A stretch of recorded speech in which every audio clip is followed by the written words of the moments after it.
Bonsoir Alexis Corbière. Bonsoir. Vous êtes député écologiste et social de la Seine-Saint-Denis et fondateur de l'Après. Bienvenue sur ce plateau. Merci. Et bonsoir Victor Hérault, Bonsoir Alice Arfeuil. journaliste politique, Valeurs Actuelles. Vous allez défiler demain, Alexis Corbière? Oui, Avec qui comme et dans chaque quel année. cortège? Parce que visiblement, ça va se faire un peu en ordre dispersé, si j'ai bien compris. Non, je trouve c'est plutôt un 1er mai unitaire. Vous évoquez le fait qu'il y a une date forte. Moi, je serai à Paris demain l'après-midi. Je crois que c'est Place d'Italie pour ceux que ça intéresse. Oui. Mais il y aura une grosse manifestation. J'aurais aimé y aller, mais c'est matériellement compliqué, à Dunkerque, Oui. où on va dire Mhm. que des grands leaders syndicaux, des grandes personnalités de la gauche seront là. Je pense à mon ami François Ruffin, il y aura Olivier Faure, il y aura Marine Tondelier, enfin je vais pas en oublier. Et puis des leaders syndicaux, parce qu'évidemment, liés au dossier Arcelor, qui est un dossier Ouais. social Complexe lourd et lourd. sur le territoire, qui pourrait, je sais pas, vous en avez parlé, comment la puissance publique a été assez désarmée face à cette situation. Bon, il y a là, et puis l'après-midi, donc à Paris, je trouve qu'on est plutôt rassemblés. Tout à l'heure, avec tout le respect que j'ai pour la Confédération Force ouvrière, elle a l'habitude de faire une journée à part, c'est son histoire, etc. Mais la Mais CFDT aussi est à part, ouais, donc il y a la CGT, mais la CFDT, elle manifeste pas l'après-midi, il me semble que la Mhm. CFDT mais manifeste. pas avec la CGT. Bon, là, vous me l'apprenez, je crois que là, c'est Sur, bien. vous parliez d'ArcelorMittal, effectivement, ça va être un moment à ce moment qu'on va suivre attentivement. Vous pensez, comme François Ruffin, que l'État doit intervenir Bien sûr, pour sauver ces bien sûr. plus de 600 emplois? Oui, comme le dossier Vancorex aussi. Il y a des entreprises qui sont des sujets d'indépendance énergétique, qui sont des sujets structurants. Il faut observer que la grande tendance a été la désindustrialisation du pays, hein, je veux dire, ces dernières décennies, avec un pari autour de l'idée de l'Organisation mondiale du commerce. Nous, on va être un pays de service, et puis ailleurs, comme ils sont bêtes, ils savent uniquement fabriquer, on va produire là-bas, et puis nous, on va être les cerveaux, etc. Puis on s'aperçoit que, grande découverte, les Chinois, quel que soit ce qu'on en pense, ou d'autres pays, non seulement ils produisent, mais en plus, ils ont des cerveaux, et puis on se retrouve fort désarmés. Donc, si on veut avoir une forme de souveraineté, d'indépendance, de réactivité industrielle, on l'a observé à l'occasion du Covid, est-ce qu'on sait fabriquer des masques en France? Est-ce que sur des dossiers Mhm. de médicaments, etc. Bon, donc il y a des moments, je dis pas surtout, je suis pas pour l'économie administrée, mais il y a des Mais là- situations où on dit, ça, nous, on considère que ça doit rester sur le territoire national. Une fois qu'on aura désamorcé, détruit cette entreprise, ce sera une capacité de production, un savoir-faire qui disparaîtra, etc. Et ça, je pense que, vous savez, le député que je suis a souvent l'impression que tout ça est un grand théâtre, mais c'est des choses dont on devrait pouvoir discuter à l'Assemblée nationale. De quelle manière, sur des points stratégiques, l'État, la puissance publique intervient. C'est un débat qui nous intéresse. Je suis persuadé qu'on arrive même à trouver des majorités. Et vous pour n'arrivez défendre pas à en Oui. discuter? Qu'est-ce qui vous en empêche? parce qu'on discute quasiment de rien à l'Assemblée nationale. Vous savez, Pour Non. le coup, c'est pas vrai. On peut quand même considérer que ces derniers Je vais mois, vous l'Assemblée apprendre une chose, nationale vous savez était que- plutôt un lieu de discussion Mais et d'échange avec parfois des sujets je vais être importants. très ironique et j'espère pas méprisant. Vous savez que l'initiative des lois en France, c'est quand on est député de l'opposition, on ne l'a pas. On l'a uniquement à l'occasion de ce qu'on appelle une niche, une fois Oui. par an. D'accord. Donc si on veut discuter d'un sujet, parce qu'on fait un projet de loi pour nationaliser telle ou telle chose, bon, c'est le gouvernement. Il y a eu la loi Montebourg quand même pour ce type d'intervention Oui, exceptionnelle. Il y a eu des choses, les outils sont là. Mais si nous étions au gouvernement, sans doute que nous utiliserions la loi Montebourg, elle a des limites, mais enfin, elle permet quand même effectivement d'agir. Mais moi, vous savez, on n'est pas au gouvernement, on l'aurait souhaité, Et là, on est pourtant arrivé en tête. Ça ne pourrait pas s'appliquer tellement, enfin j'ai le sentiment, sur Adapté, Arcelor. non, mais Non, sur dans d'autres ArcelorMittal, cas. c'est pas dans d'autres cas, évidemment, mais Non, parce que ArcelorMittal, ce qui- c'est une très longue histoire, en fait, parce que Ce qu'il faut c'était dire racheté quand par même- les Mittal. Non, mais si on prend et que- Vancorex, qui était Juste, aussi... et après on avancera sur le premier, mais ce qu'il faut quand même dire, c'est qu'ArcelorMittal évoque la concurrence, mais c'est quand même un groupe qui va plutôt bien. Les dernières Oui, informations enfin- qui ont été données par la direction sont plutôt positifs, en fait. Oui, j'ai envie de dire que la sidérurgie, ça va jamais très bien, si Non. vous voulez. C'est pas Google ou Microsoft. Mais en termes de résultats Mais- financiers et d'endettement, ce Oui, groupe il y a- va plutôt bien. Ce dossier est assez complexe, en fait, parce que d'abord, les Mittal, ce sont une très grande puissance indienne, que l'Inde est en train d'exploser, et que dans un premier temps, ils avaient dit on va rapatrier en Inde toutes les fonctions support, marketing, etc. Et puis en fait, là, ils sont en train dans une deuxième phase, c'est pour ça que les chiffres sont quand même très importants en termes de suppression de postes. Ils sont en train de... 134. Oui, mais ça va peut-être pas s'arrêter là. Et puis Oui, des fermetures de sites, hein, vous voyez, Bien sûr, c'est surtout ça. c'est ça qui est assez essentiel parce que c'est structurant. Et que, en fait, là, ils nous sont en train de dire, et ils ont raison, c'est regardez, on a ouvert les portes à l'acier chinois. Et donc, nous, on ne peut pas suivre. Nous, on ne suit pas. Alors, il y a des mesures qui ont été prises par le commissaire français séjourné. Mais c'est pas pour tout de suite. Donc l'Europe est en train d'essayer d'accélérer. Mais donc vous voyez, c'est là où on est au cœur de toutes les problématiques auxquelles on se heurte en ce moment sur le plan international, sur le plan du commerce international, les Chinois qui débarquent, l'Europe qui est trop lente, et puis en même temps des sites sur le territoire français où on est à un coût du travail qui évidemment est plus élevé qu'en Inde. Ça, c'est sûr. Économie qui souffre, emploi qui régresse, le conclave sur les retraites qui prend quand même une tournure particulière. Comment vous qualifieriez le climat dans lequel va se dérouler demain ce 1er mai? J'espère qu'il y aura du monde, il faut se mobiliser. Avec quelle revendication? Pour vous, ça doit être quoi la revendication de demain? Bon, il y en a une déjà. Certaines organisations syndicales le reprennent. Moi, je pense qu'il ne faut pas toucher à l'âge de la retraite et qu'il faudrait abroger la réforme Borne, pour dire les choses simplement. C'est ultra majoritaire dans le pays, toutes les études d'opinion. Il y a à la fois sur un scandale social et un scandale démocratique qui est assez intéressant et qui se maintient. Moi, je suis assez indigné, là, vraiment, de ce coup de force qui produira des effets différés électoraux, d'un dégoût ou alors de vote qui risque d'exprimer une forme de violence. Mais après, il y a une attente très forte. Vous savez, vous pouvez parler, par exemple, de la souffrance. Non, mais si vraiment les gens ont l'impression en permanence d'être méprisés, que le fait d'aller voter ne sert à rien, faut pas s'étonner après qu'on ait une dégradation du climat civique, pour le dire simplement. Voilà. Donc je ne le souhaite pas. Moi, vous savez, je suis un républicain social à l'ancienne. On fait campagne et puis on essaie de gagner par les élections parce que tout le reste n'existe pas. Mais même des gens peuvent avoir une tentation d'un vote énergique que peut incarner l'extrême droite, comme quoi tout ça ne sert à rien, les députés sont des bavards de toute manière, et on choisit la solution où après c'est le concours Lépine de qui a la solution la plus énergique, la plus autoritaire, etc. Bon, et moi je pense qu'il faut cultiver le goût de la démocratie. Mais alors demain il y a ça, vous savez, après on peut prendre un sujet parce que celui-là je voyais encore des chiffres. En 20 ans, c'est 21 000 travailleurs qui sont morts au travail. En 2023, c'est 735 travailleurs qui sont morts au travail. On discute des accidents du travail? Par exemple, je dis ça à l'heure... Un peu dans le conclave, normalement. Il n'y en sortira rien. J'ai encore vu qu'hier, vous me parlez de ce qui se passe à l'Assemblée nationale, à l'occasion du débat sur la simplification, a été adoptée cette idée que maintenant les CSE, vous savez, c'est plus grand-chose, peuvent même se tenir en visioconférence. C'est vous dire comment on a supprimé les CHSCT, on a supprimé toutes les instances qui discutent parfois... Je dis pas que ça règle tout, mais quand même de protection des salariés. C'est tout simple, pour pas que les gens se fichent en l'air sur un chantier, etc. Bon, on voit bien que là, il y a une dégradation.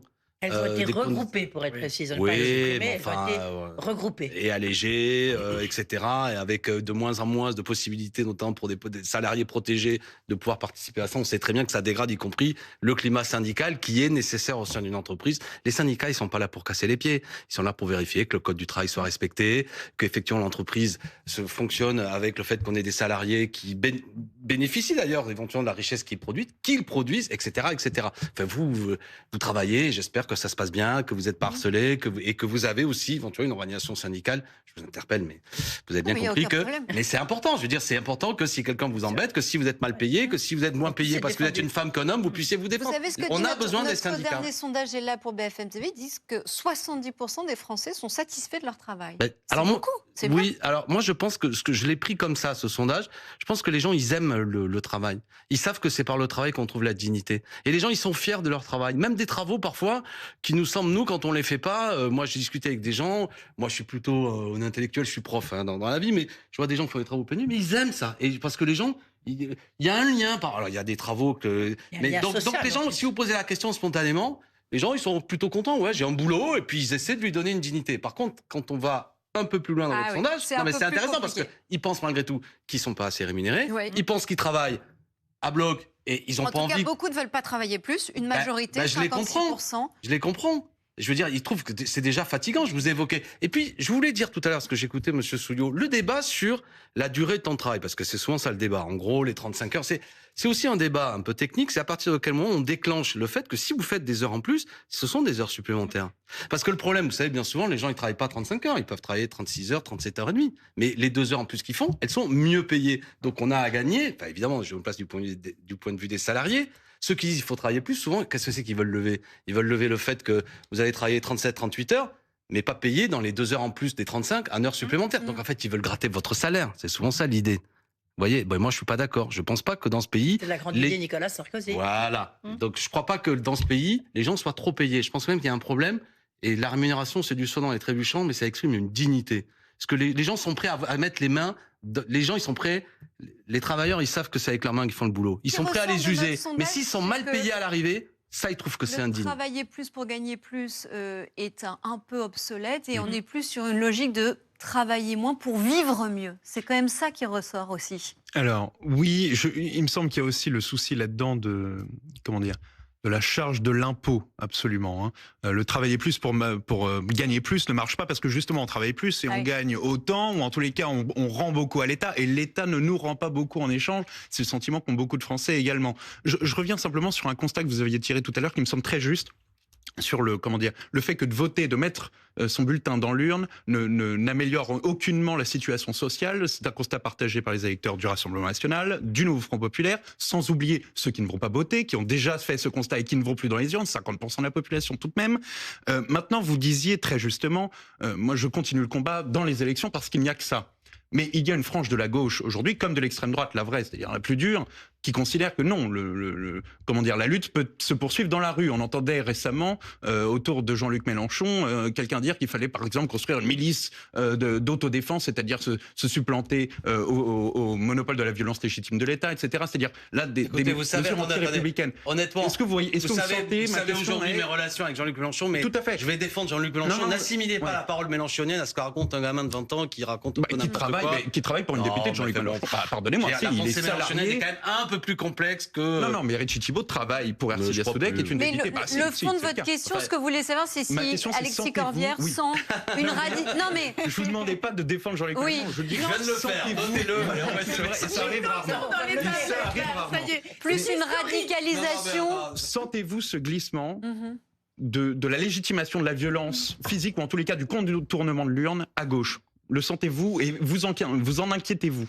Je vais vous dire une chose, alors je vais faire le malin, moi j'ai 56 ans, vous êtes un peu plus jeune que moi. Vous savez, la violence dans le mouvement ouvrier, dans les manifestations, Christophe Barbier m'appuiera j'espère, dans les années 70-80, il y avait de la castagne. Des manifestations où il y avait Moi, je viens du Sud, vous savez, les viticulteurs, quand ils étaient en colère, ils cassaient tout, d'accord. Dans le Nord, quand il y a eu des plans de désindustrialisation, laissez-moi vous dire que quand ça descendait sur Paris... Donc, Jules Mock, 47, réprimant les mineurs, et c'était un ministre de gauche. Cela dit, c'est la violence de l'État qui a reculé, et heureusement. Non, mais même le mouvement ouvrier s'organisait, il y avait des gros services d'ordre, etc. Bon, ce que je veux dire, c'est ne soyons pas impressionnés aujourd'hui par le fait qu'il y aurait une forme dès qu'il y a un manifestant qui brûle... Elle est moins tolérée aujourd'hui. Oui, puis je veux dire, vous y êtes un peu... Mais pour le coup, je vous remercie de faire le boulot, mais à l'époque, il n'y avait pas BFM TV en 1947 qui venait pour filmer. Donc, on a un sentiment aujourd'hui. Je ne dis pas qu'il n'y a pas une colère qui existe et que ça peut mal tourner. Mais je dis attention quand même, ayant un peu de recul, je ne crois pas que la vie politique soit plus violente physiquement que ce qu'elle a eu été par le passé. D'accord. Bon, il n'empêche qu'une fois qu'on a dit ça, là où je suis d'accord avec vous, dans ce pays, il y a 49 millions d'électeurs. C'est beaucoup en vérité. Et on parle quand même du fait que moi, je suis content du score du Front populaire. Il a fait 9,5 millions de voix. Et je trouve que le Rassemblement national progresse trop. Il a fait 10 millions de voix. Il y a 49 millions d'électeurs. Ce que je veux dire, c'est qu'il y a toute une marge de gens qui, bien souvent, vous l'avez dit, ne vont pas voter, etc. Bon, et sans eux, on ne changera pas les choses. Alors, là où je vais après dans votre sens, c'est que je vois, c'est un travail militant à faire de convaincre que si on veut changer les choses, les gens doivent se mêler de politique, doivent faire le choix de quel candidat ou quelle candidate ils font et qu'ils viennent voter. C'est un peu, je fais mon moment d'éducation civique, mais ça, je le dis d'autant plus à la veille d'une manifestation de 1er mai, c'est qu'il y a une articulation, me semble-t-il, tout à fait républicaine, que de dire je manifeste, je fais grève même, mais je le fais aussi dans une volonté de me dire que c'est quand même par les élections que je réglerai le problème. Moi, je ne crois pas. J'y ai cru quand j'avais 20 ans. Je ne crois pas à la grande grève générale et qu'on va diriger le pays, etc.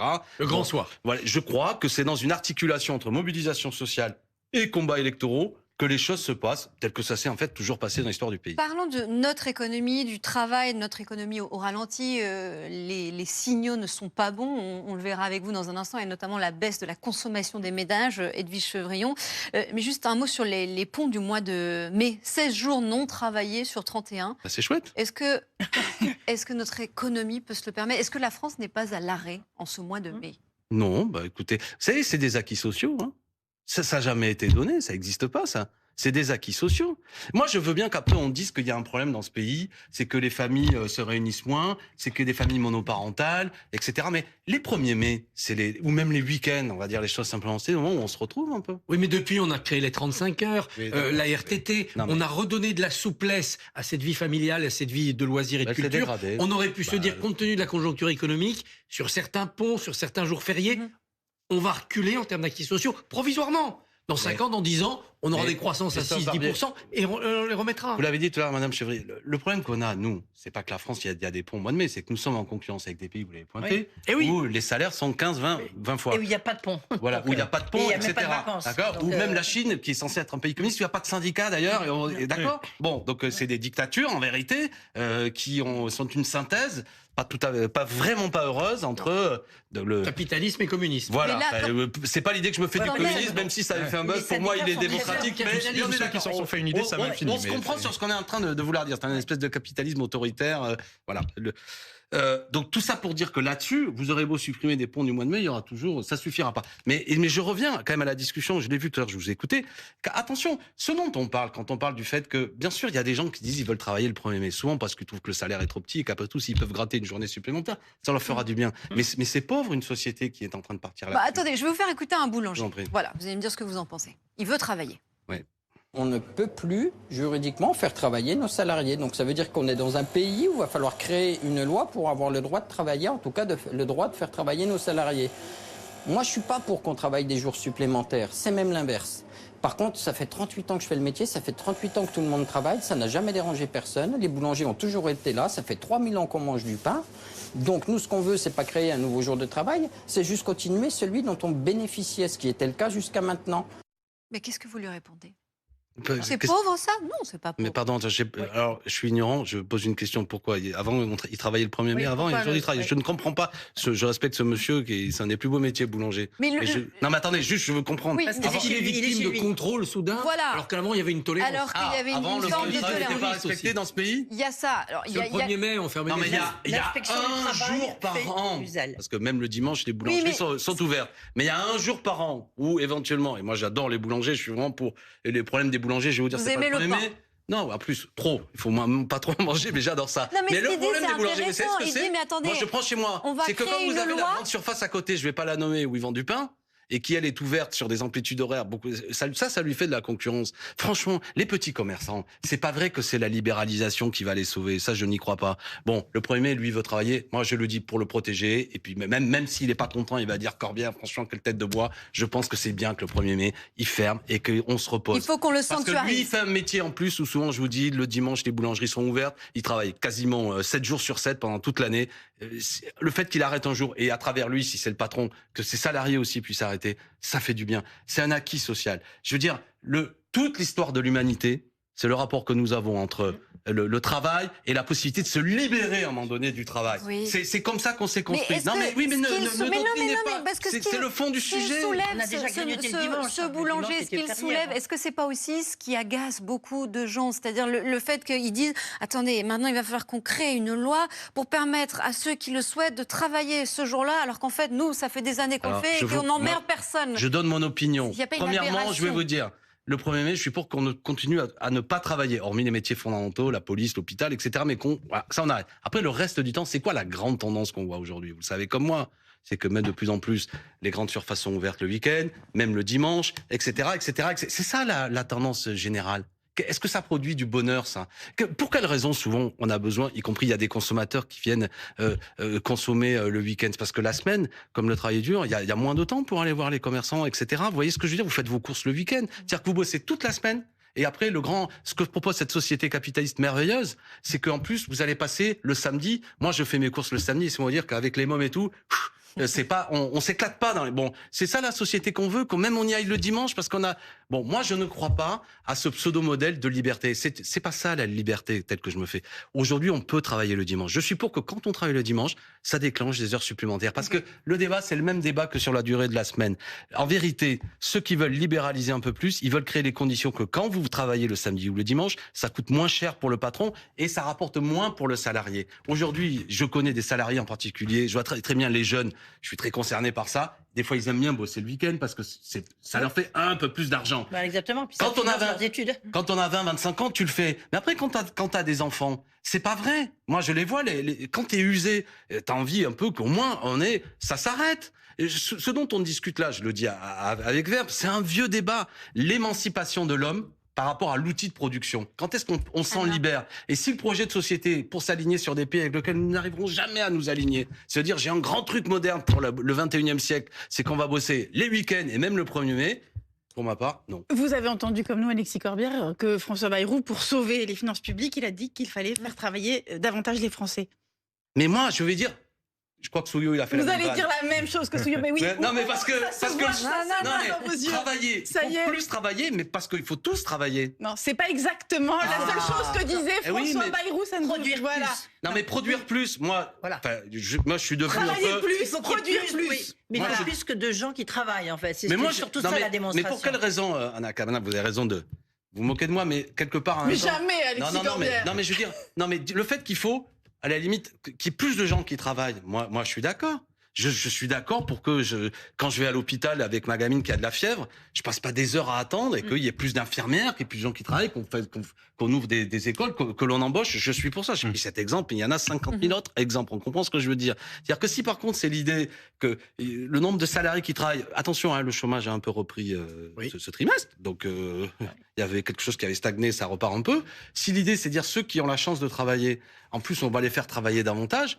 Bon, ça, donc travailler tous, c'est d'abord ça, ou travailler davantage, parce que moi, je crois que pour le coup, comme le travail, c'est la dignité, c'est l'émancipation. Moi, je suis pour une société, mais avec un travail digne, bien rémunéré. Sauf que dans la qualifié. tête du Premier ministre, Edwige Chevrillon, c'était plutôt mettre plus de gens au travail pour être plus productifs. C'est ça? C'est ce dont on parlait tout à l'heure avec Frédéric Souillot, c'est-à-dire que vous avez, si vous prenez les jeunes de 25 ans, ils ne trouvent pas de job chez nous, en France, c'est extrêmement difficile. Et si vous prenez les seniors, comme on dit, à partir de 55 ans, et même moins pour les femmes, eh ben vous trouvez plus de job, et on a le taux d'emploi qui est le plus faible par rapport à aux grandes économies occidentales. Donc on a un vrai problème, et on en parle depuis très longtemps, et c'est toujours pas résolu. On ne trouve pas la solution. Il y a un accord qui a été signé, donc ça s'est un peu amélioré, mais ça reste largement insuffisant. Et c'est là où, en fait, il faudrait qu'on puisse, les deux bouts de l'échelle, il faudrait pouvoir les rassembler pour produire plus et avoir un taux d'emploi qui soit supérieur.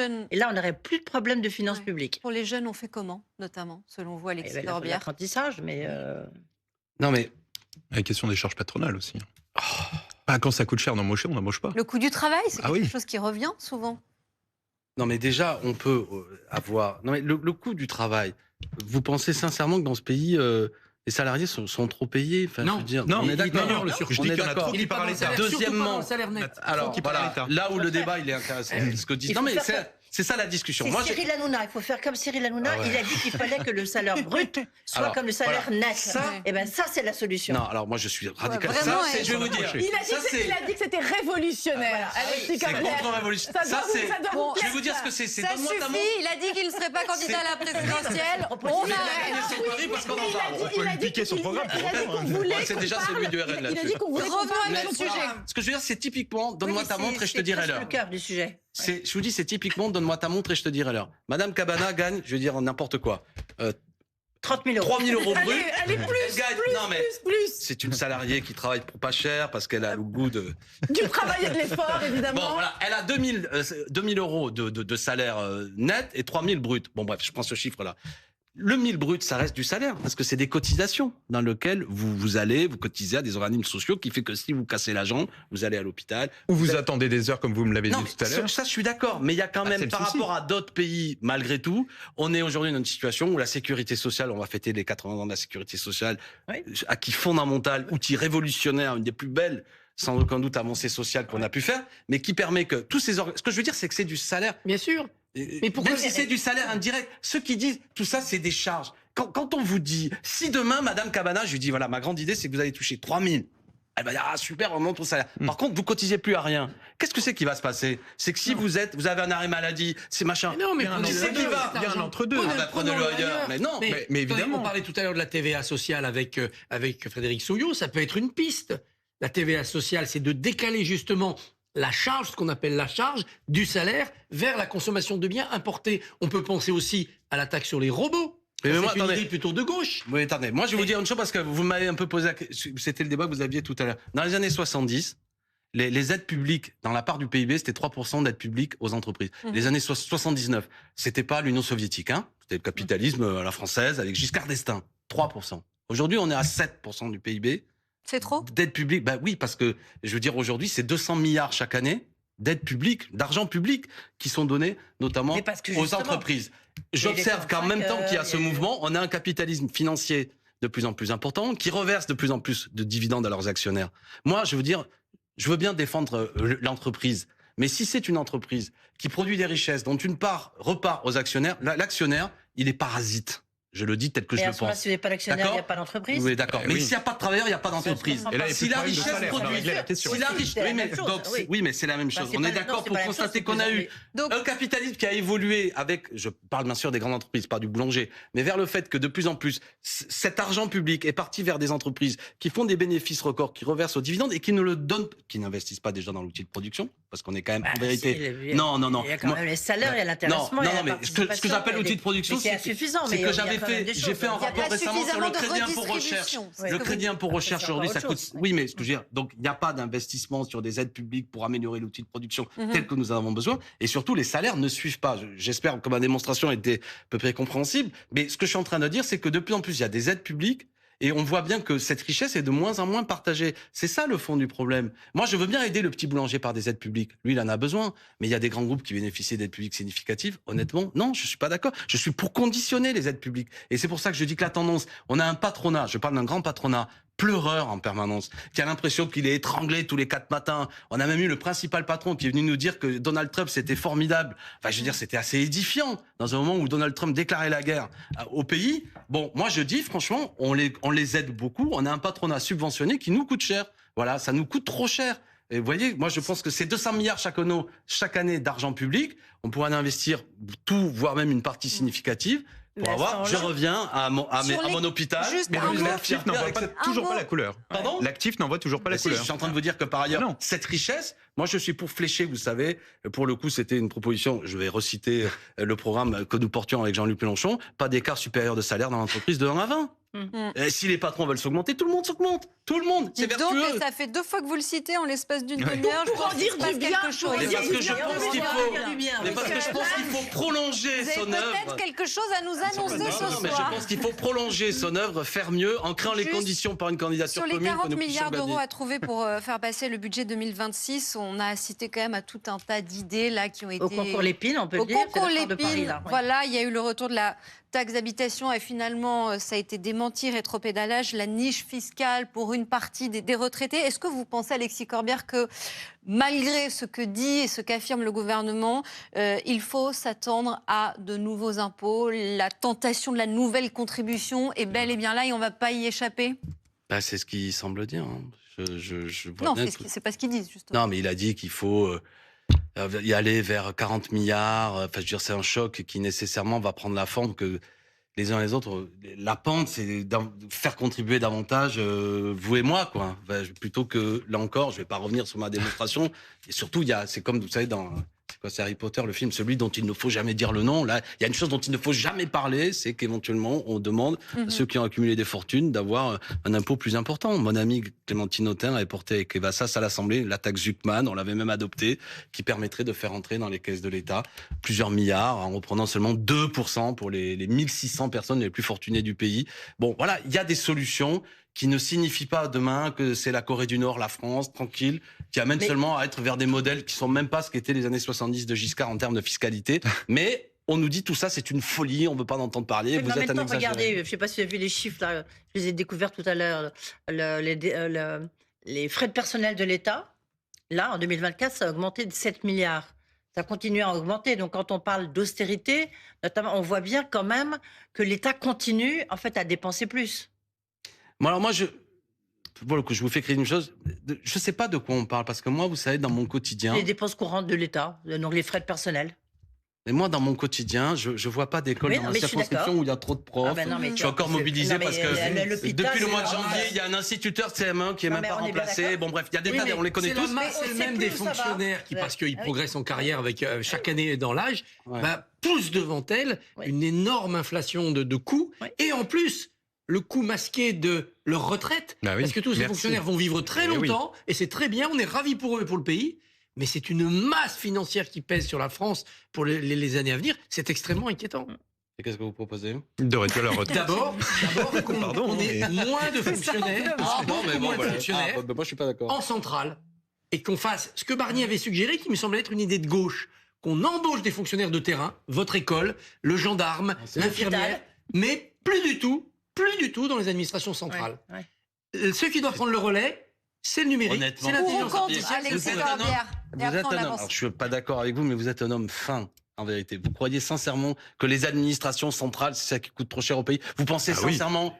Oui. Bah si. Oui. Non, mais non. Et c'est les vrai aussi millions de dans les fonctionnaires. collectivités c'est- locales. Mais ils travaillent très bien. Vous Mais- créez un fonctionnaire Est-ce que- qui fonctionne. c'est- Moi, je me très bon. méfie de Alexis cette Corbière. criminalisation. Fonctionnaire, c'est là Ce pour n'est fonctionner. peut-être pas que ça, mais est-ce que ce n'est pas un bon moyen, effectivement, un parmi d'autres, de faire des économies? Oui. Non, parce que je connais pas de gens qui sont payés à rien fiche. Mais non, ils J'ai- travaillent. Bon. C'est un problème. Et que- Ils produisent de la norme et de la paperasse. Ils sont bons, ils méritent leur salaire. Moi, Mais il faut supprimer à la fois Par la norme définition, quand et ils le sont à la coût retraite, salarial. moi, j'aime Bonjour, pas ça, ce c'est mot. Vous voyez, pardon, on va revenir sur. Mais on a le débat sur la simplification actuellement à l'Assemblée nationale. Je sais Eh pas oui. si vous le suivez. Je vous dis, c'est la milléisation de la vie politique française. Je pense à Milei, le président d'Argentine. Oui. Vous savez, la tronçonneuse. tronçonneuse. Voilà, c'est un texte de loi Black & Decker, quoi, ou je sais pas quelle marque La de tronçonneuse. muskisation, on peut Ils veulent dire aussi tout comme ça. supprimer, alors à les entendre. Qu'est-ce que c'est qu'il y a derrière ça, bien souvent? C'est en fait toute forme de réglementation.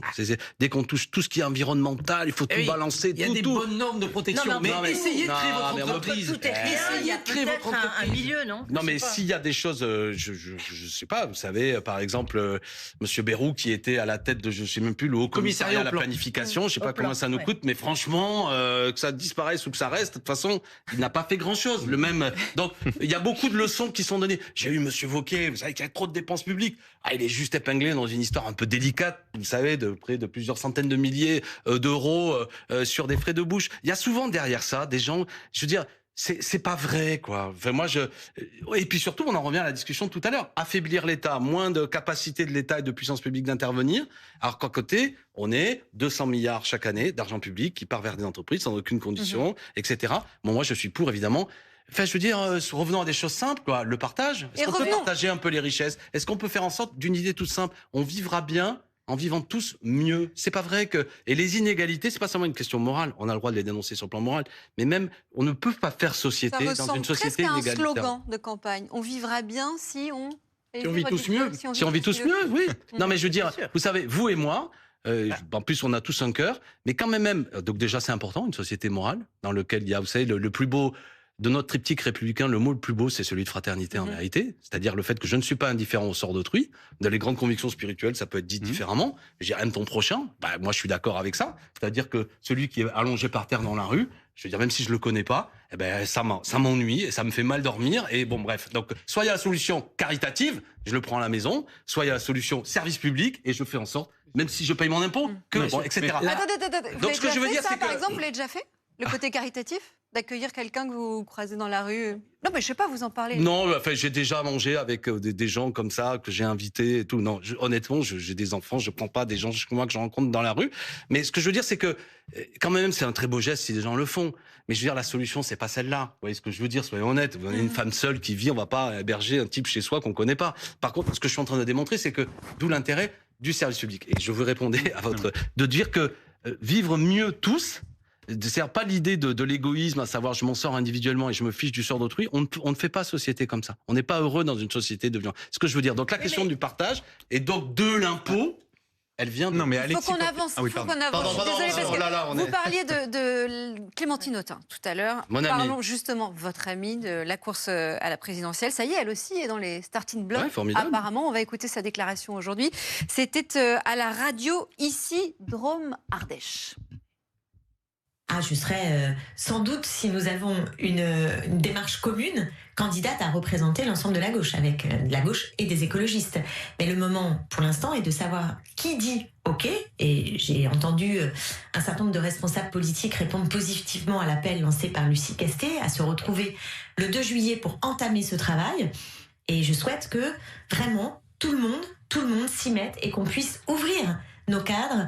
Sur le qui dit OK, on va en parler dans un instant avec Raphaël Grabli. Venez Raphaël, parce que ça fait un petit moment que vous attendez quand même. L'œil de Raphaël, évidemment, ce sera dans quelques instants, mais avec votre petit jingle, évidemment. Bonsoir, rebonsoir Raphaël. Bonsoir. Mais juste, ce que je vous voyais, vous aviez les yeux qui brillaient en l'écoutant Clémentine Autain. C'est la bonne personne? C'est potentiellement, oui. Enfin, moi, je suis ami avec Clémentine. Je trouve formidable qu'elle se prépare, qu'elle dise qu'elle est candidate. Il faut remercier toutes celles et tous ceux qui, à gauche, se créent les conditions, travaillent. C'est une tâche terrible pour être candidat. Mais Clémentine, qui est mon amie, on est très alignés. Elle donne aussi une stratégie. La stratégie que je propose, que nous proposons avec Lucie Castet et beaucoup d'autres, c'est la stratégie d'un candidat commun du nouveau Front populaire. Et peut-être que vous allez en parler. Oui, on va en Non parler. seulement il se passe... Bon, pour tout ça, pourquoi? Parce que c'est le chemin à l'heure actuelle potentiel d'une victoire, de créer les conditions d'avoir un candidat au second tour et de pouvoir l'emporter. Et je le dis là aussi, à l'heure où je vois la tentation qui revient de part et d'autre de dire on s'en fiche, on retourne à la division. Le Rassemblement national est très haut, quel que soit son candidat, les études d'opinion nous montrent qu'il sera autour de 30%. On va en parler, mais Donc vous voilà, avez moi fait je veux partie- gagner, je veux... Vous avez été avec Clémentine Autain, ce qu'on appelait les frondeurs de la France insoumise. Et les purgés. Les purgés Voilà. aussi, oui. Frondeurs et ensuite Et purgés. ensuite Vous avez purgés. raison, Anna, c'est important. Il y a un ami qui a forgé le mot d'insurgé. C'est un mix entre insoumis et Oui, purgé. pas mal. Bon, ça vaut ce que ça vaut. Mais du coup, ça fait, vous préparez en coulisses tous les deux avec Clémentine Autain justement cette candidature. C'est quelque chose sur lequel Mais non seulement, bon, coulisses, on peut même, c'est publiquement, avec la direction du PS, avec la direction des Verts, je le souhaite avec la direction du Parti communiste, avec Lucie Castet, nous discutons du fait que... Et vous faut- pensez qu'elle a les qualités pour? Ah ben je pense qu'elle est utile. Oui, oui, elle pourrait les avoir. Oui, oui. Mais moi, Clémentine, je soutiens le fait qu'elle crée les conditions pour être. Vous savez, je connais bien Clémentine et c'est une fille intelligente et déterminée. Elle-même, elle sait que ça dépend après de beaucoup de conditions. Il faut que tout le monde les égos dégonflent et le sien est à la bonne taille, si je puis dire. À la fois, elle fait le pas et elle s'avance et elle a besoin de travailler à ça.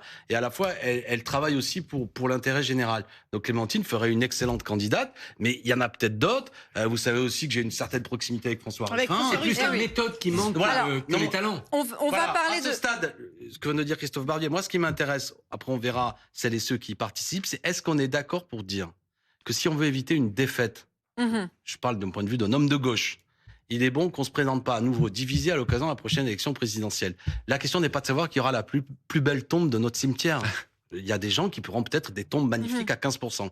Moi, je propose que nous essayons tous de gagner, et je ne connais pas d'autres méthodes. C'est une stratégie difficile, hein. Alexis Corbière, est-ce que ce scénario finalement du NFP moins LFI, c'est le scénario qui tient raisonnablement la corde par rapport à la personnalité de Jean-Luc Mélenchon?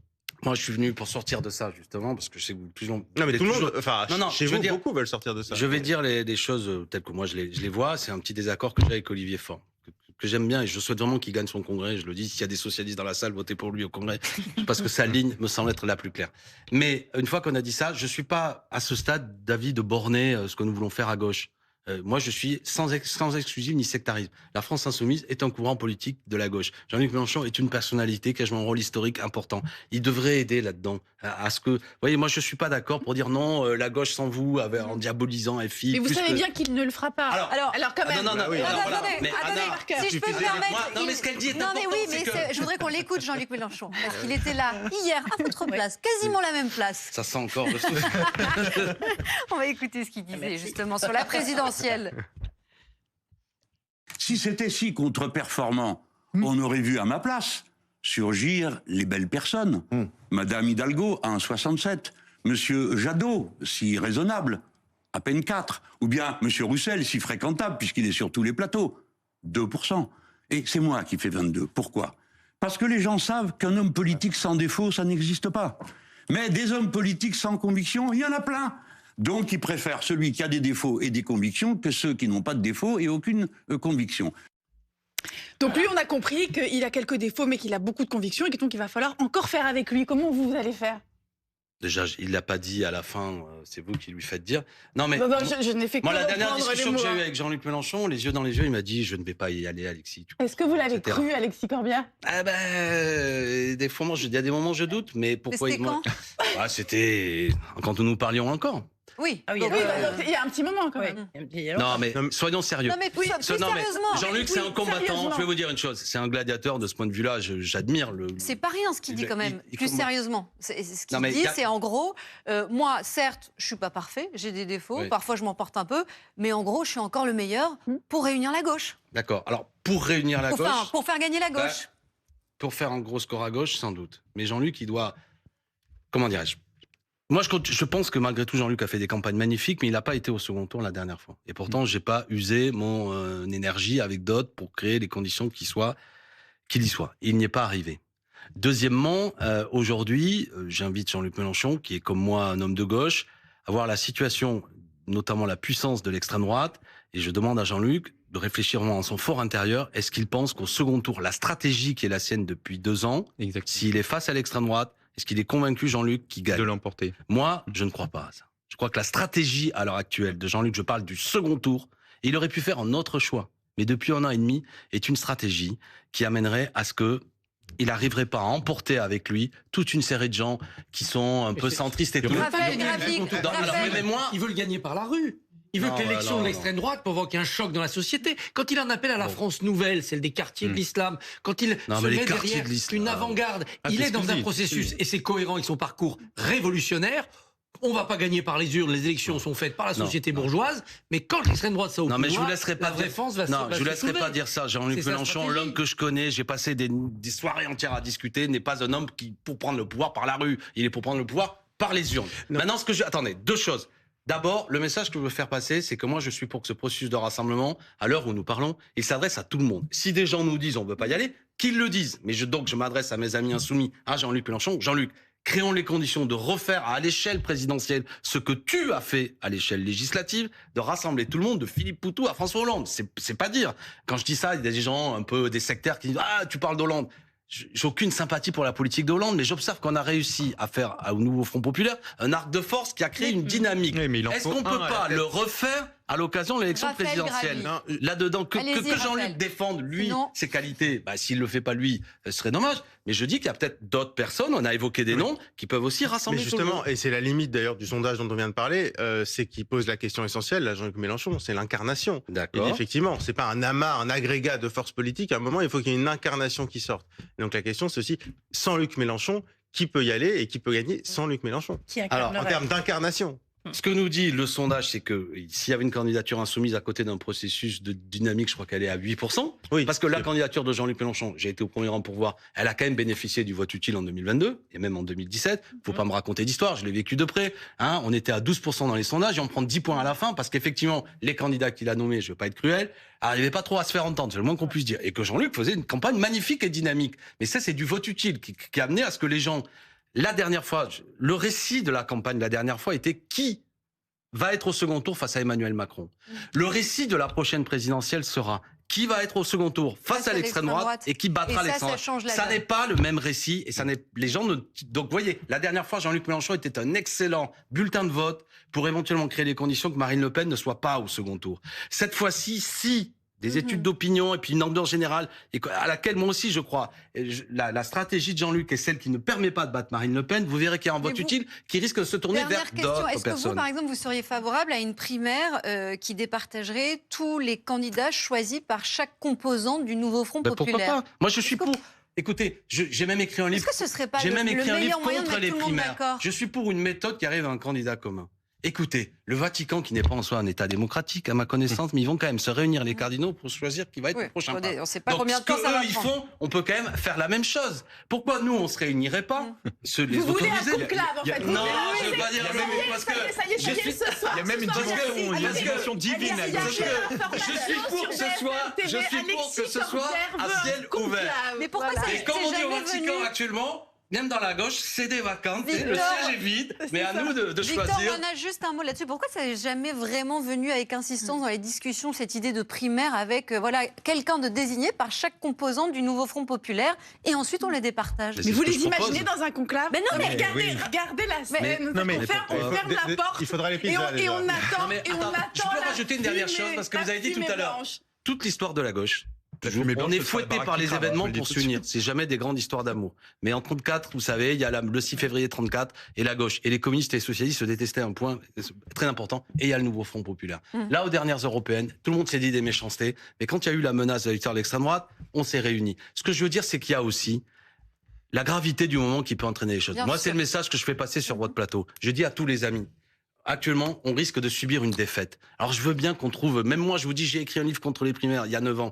J'ai changé d'opinion. C'est pas pareil de choisir un candidat à une présidentielle. Vous en conviendrez. Mais c'est très dur. C'est pas la même histoire c'est pas la même histoire que de passer une alliance électorale pour des législatives. Et vous le savez mieux que bien. On est 1000 fois d'accord, c'est le problème que nous avons. Ça s'appelle le bonapartisme, le présidentialisme. Ça pourrit la vie politique, mais il faut aussi surmonter ça. Merci beaucoup Alexis Corbière.